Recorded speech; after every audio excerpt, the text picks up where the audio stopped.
And now for you, someone who did grow up loving comics, you're in the middle of all these different universes. I mean, how does that feel? We're in Dark Knight. Yeah. You're in the Ant-Man The Dark Knight movies. was my first.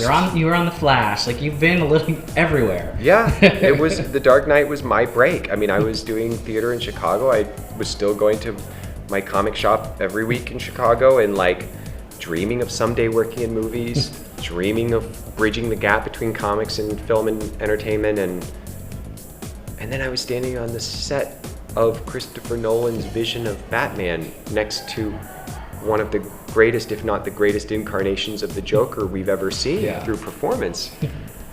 And since then, it's honestly been a whirlwind. I mean, 10 years later, and it's been 12 years later, I think now. Came out in 2008, and it's 11 years later. I have a wife, 2 kids now. I have a life in film and television. I'm written a comic book, and every time I step on set, it definitely doesn't lessen it's weird. It seems to get even more because each time something like that would happen, like when I got to be a part of the Ant-Man franchise, or getting to be the part of like pop culture, iconic properties like The Flash, or working on Gotham, or getting to play Murdoch, who I grew up watching as a kid on MacGyver, or all these things, are these pop culture phenoms that now I'm a participant in as a grown-up.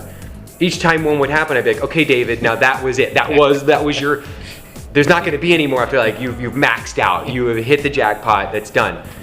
And then like another thing will happen. Like I'm standing on the floor of Comic-Con yesterday and I'm looking at a 10-foot version of the cover of the comic that I wrote and created, and the potential and the possibility of that. You ask about who would I see in the casting of it, and I mean it's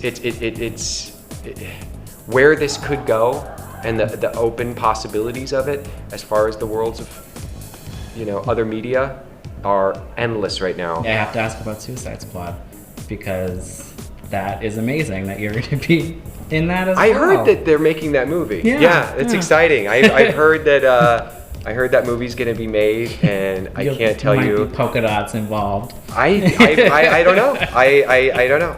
All I know is that life has been very, very, very good to me. 17 years clean and sober this year. So anybody out there watching who doesn't think that's possible, it is.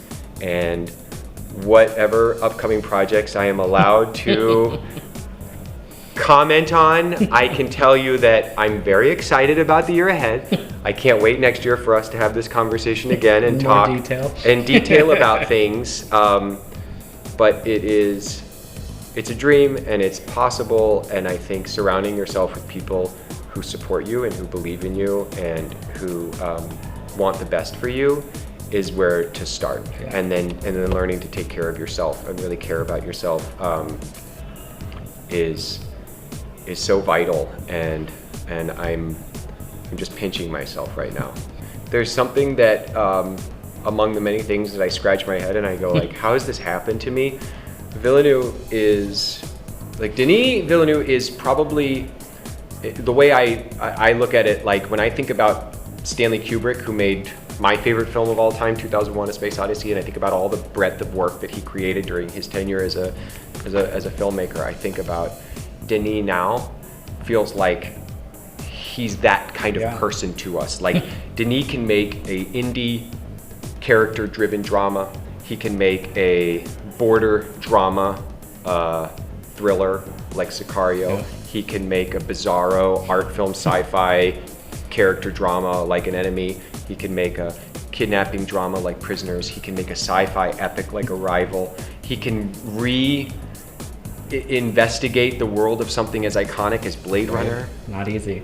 And now to take Frank Herbert's seminal piece of literature, because that's what it is. Yeah. It's true literature. It is a genius piece of fiction, and conceptualize and dream that into film. And that he would call me and say, I want you to be Piter de Vries, like a very important character in that universe. It was earth-shattering, and and my tiny glimpses into his process and the little peeks that I've gotten into the way his imagination works and just what a wonderful human being he is. Yeah.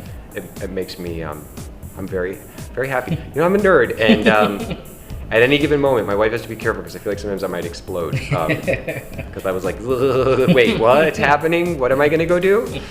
I can't wait for people to see that. It is going to blow your minds.